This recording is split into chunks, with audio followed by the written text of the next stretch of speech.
Je m'appelle Renelle, je suis professeure de yoga. J'enseigne plusieurs disciplines de yoga, le Vinyasa qui est un yoga assez dynamique, et puis l'Ashtanga, le Yin Yoga qui est un yoga plus méditatif. Pour pratiquer un yoga dynamique, vous avez besoin d'avoir des vêtements déjà dans lesquels vous vous sentez bien, dans lesquels vous pouvez bouger. Et puis, si vous avez chaud dans une pratique dynamique et que vous transpirez, c'est bien d'avoir quelque chose d'aéré qui respire.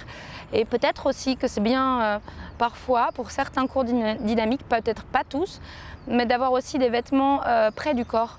Ça permet aussi pour les professeurs de venir et d'aligner ou de vous aider à modifier les postures, de voir comment le corps est placé. Pour pratiquer un yoga plus doux, c'est bien d'avoir des vêtements confortables également. On peut aussi avoir des choses plus amples, et peut-être aussi des choses plus chaudes.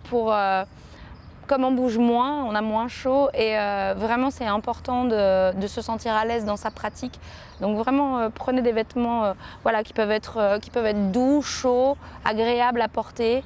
Prendre en compte le facteur je respecte ma planète est important, donc peut-être des fibres naturelles, des vêtements avec une espèce de petite mention écolo pour vraiment continuer son chemin de yogi en dehors du tapis aussi.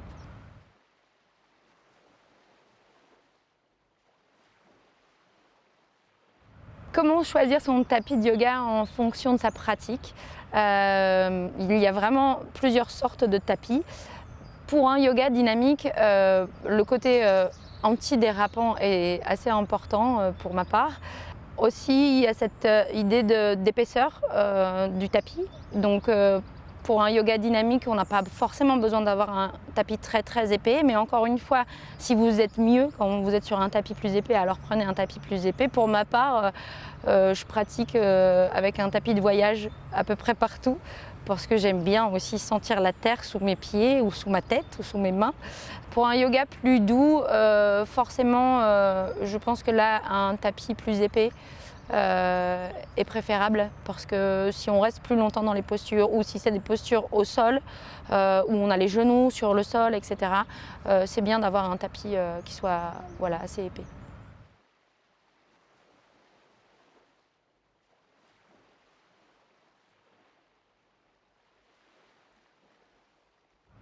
Il y a plusieurs accessoires pour pratiquer le yoga. Donc on a les briques ou les blocs. Ils peuvent servir pour plusieurs choses. Ils peuvent servir autant dans un yoga dynamique que dans un yoga doux. Peut-être qu'en yoga dynamique, c'est plus approprié d'avoir une brique en liège et en yoga doux, une brique en mousse. Mais je peux m'en servir pour m'asseoir dessus quand je suis en méditation par exemple, ou au tout début de ma séance de yoga. Elle peut me servir aussi à modifier mes postures, ça veut dire à créer comme un support. Peut-être que s'il y a une posture où ma main doit toucher le sol, je peux mettre la brique sur le sol et ça surélève un peu. Elle peut m'aider aussi à aligner les postures. Après, il y a la sangle. C'est pareil, elle peut aider à aligner. Elle peut aider aussi si dans une posture je dois attraper mes pieds, mais que mes pieds sont trop loin.